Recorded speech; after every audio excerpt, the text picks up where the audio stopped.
कौन बखाने कौन बखाने, सागर में कितनी गहराई, सागर में कितनी गहराई। कौन भला क्या जाने कौन बखाने।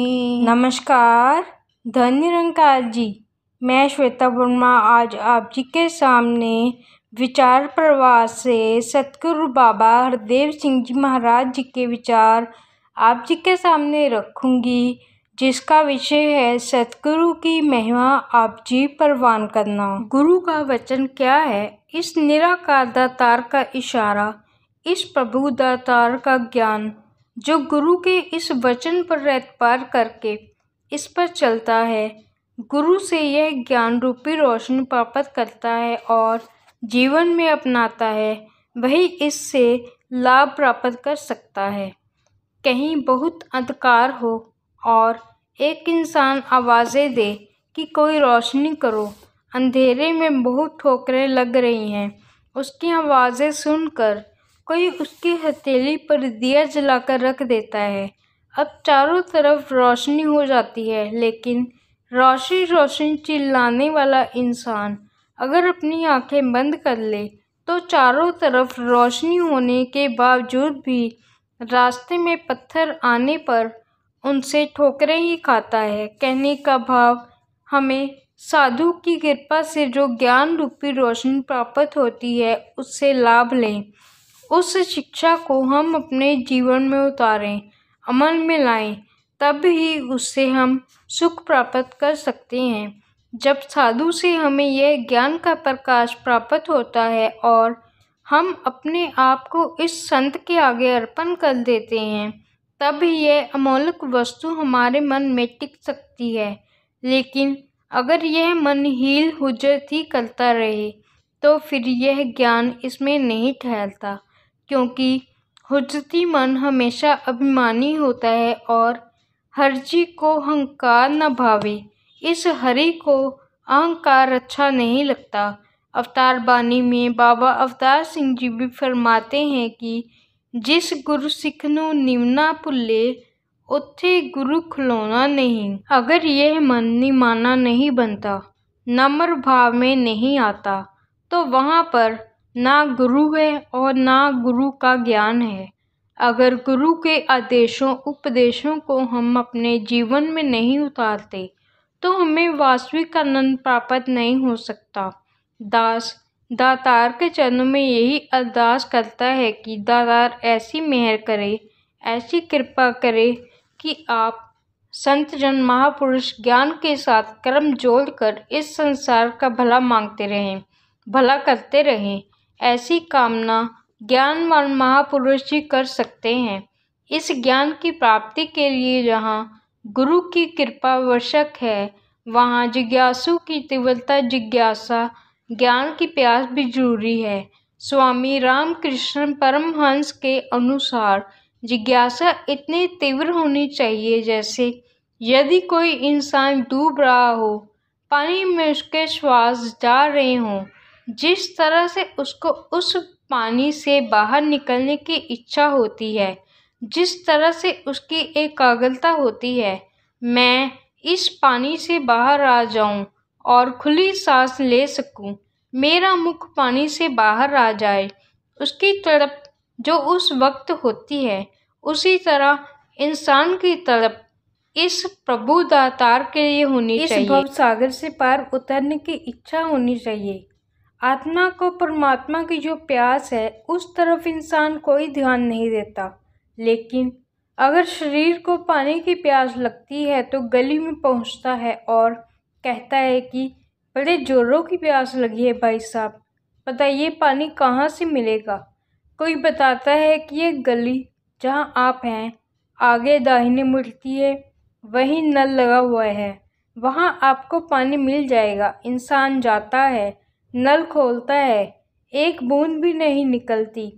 तब क्या वहीं पर ठहर जाता है? नहीं, फिर किसी से पूछता है, फिर कोई बताता है, कि एक फलांग आगे चले जाओ, वहाँ पर भी नल लगा हुआ है, पानी मिल जाएगा, वहाँ जाता है, पानी वहाँ पर भी नहीं मिलता, तब भी क्या वह वहीं बैठ जाता है? 2-3 फलांग चलकर भी आ गया, मुझे तो यहाँ पानी नहीं मिला, मैं तो बस अब यही बैठता हूँ।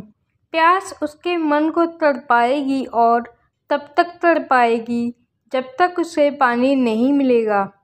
चाहे उसको कोई भागने के लिए कहे, चाहे आंधी चल रही हो, उस पर उसे चलना है क्योंकि पानी की तड़प है। इसी तरह से अगर इस हरि की तड़प मन में है तो इंसान को जहाँ जाने को कहा जाता है, यदि वहाँ पर संतुष्टि नहीं होती तो आगे चलता है। अगर उसको हकीकत में आत्म साक्षात्कार नहीं कराया जाता कि ये अचल है, अमर है, अविनाशी है, कण कण में व्याप्त है, हर जगह मौजूद है, तो पल्ले के साथ पल्ले नहीं होता, उत्पन्न के साथ उत्पन्न नहीं होता। जितने भी प्रभु के गुण बताए गए हैं, उस परमात्मा का अगर बोध नहीं होता तो अवश्य इंसान को ये प्रयत्न करते रहना है। लेकिन अगर इसकी प्यास वास्तव में इंसानों को है तो इस कार्य को कभी कल के लिए नहीं छोड़ेंगे।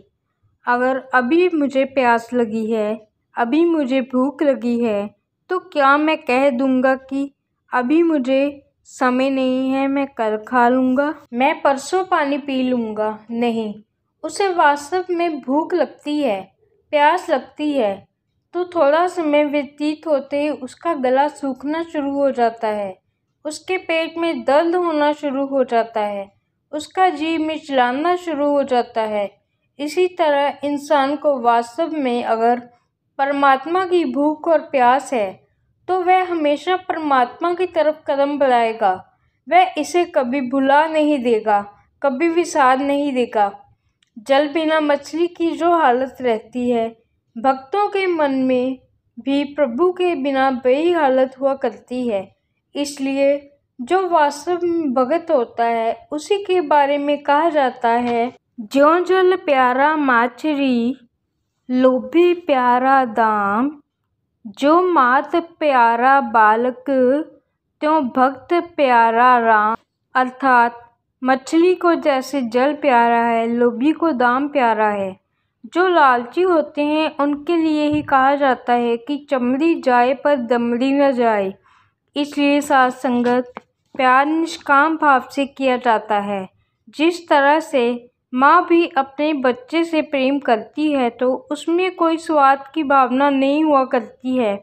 उसमें ये नहीं कि जब बच्चे ने जन्म लिया तो पालन पोषण कर रही है, उसने यही सोचना शुरू कर दिया कि ये बच्चा बड़ा होगा, कमा कर लाएगा, फिर वो मुझे खिलाएगा, इसलिए मैं इसकी परवरिश करूं। तो इसलिए परवरिश नहीं करती। वो जानती है कि उसकी रगों का रक्त, उसकी लिव उसके साथ जुड़ी है, एक एक धड़कन उसकी अपनी है। जरा सी आज भी उसको आती है तो उसको पीड़ा शुरू हो जाती है। वो एक निष्काम भाव से की हुई देखभाल है, वो निष्काम भाव से किया हुआ प्रेम है। इसी तरह से इस प्रभु के साथ भी ये भक्त निष्काम भाव से प्रेम करता है और कामना रखे बगैर करता है। कहा भी है, कामी क्रोधी लालची, इनसे भक्ति ना होए, भक्ति करे कोई सूरमा, जाति वरण कुल खोए। यानी भगत लालसा के बगैर प्रेम किया करते हैं। वो प्रेम इसलिए करते हैं कि यह आनंद का स्रोत होता है, सुख का स्रोत होता है। इस दिव्य चक्षु या ज्ञान दृष्टि को प्राप्त करने के लिए गृहस्थ छोड़ने की जरूरत नहीं।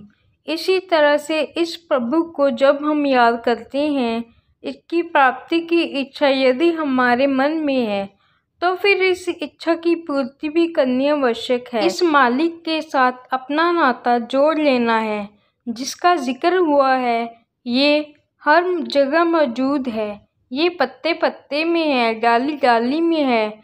कोई भी ऐसा स्थान नहीं जहाँ पर मालिक मौजूद नहीं। केवल दिव्य चक्षु की ज़रूरत है और दिव्य चक्षु या ज्ञान दृष्टि को प्राप्त करने के लिए ना तो गृहस्थ छोड़ने की जरूरत है, न जंगलों पर्वतों वीरानों आदि में जाकर डेरा डालने की जरूरत है, और ना ही अपने कर्तव्यों का त्याग करने की आवश्यकता है। जिस तरह अर्जुन भगवान श्री कृष्ण जी के साथ कई वर्ष रहे, लेकिन वे अनेक वर्ष अज्ञानता में ही व्यतीत हुए, लेकिन अर्जुन ने जब जिज्ञासा प्रकट की तब भगवान श्री कृष्ण ने दिव्य चक्षु प्रदान कर उसकी अज्ञानता को दूर कर दिया। अगर कोई कहे कि हम इस गृहस्थी माया जाल को छोड़ दें, कहीं पर वीरानों में डेरे लगा लें, तब इस प्रभु की प्राप्ति की जा सकती है। लेकिन श्री कृष्ण का उपदेश तो रण के मैदान में कुरुक्षेत्र में दिया गया था। अगर हम ऐसा भी मान लें कि कुरुक्षेत्र कोई मैदान नहीं था, ये तो कर्म के क्षेत्र का जिक्र हो रहा है, इससे भी यही सिद्ध होता है कि कृष्ण भी अर्जुन को तब ज्ञान दे रहे हैं जब वह कर्म क्षेत्र में है।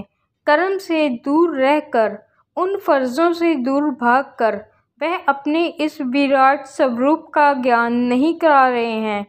आज यहाँ पर भी यही बात कही जा रही है कि आप इस निरंकार को जान सकते हैं, इस आत्मा को इस निराकार के साथ जोड़ सकते हैं। अपने निज घर को प्राप्त करके आपका भव सागर का बंधन टूट सकता है तथा आवागमन से छुटकारा मिल सकता है।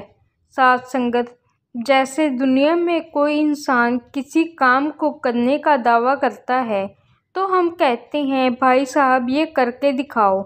कोई इंसान कहता है कि मैं 6 फुट ऊंची छलांग लगा सकता हूँ, हम कहते हैं कि हम नहीं मानते, लगा कर दिखाओ। जब वो छलांग लगा कर दिखा देता है फिर हमारी तसल्ली होती है। अगर हम उसके लिए रुके ही नहीं और कहें कि हम नहीं मानते कि ये छलांग लगा सकता है और हम अपने घर की तरफ चलना शुरू कर दें, तो फिर कैसे पता चलेगा कि वाकई ये कर सकता है या नहीं।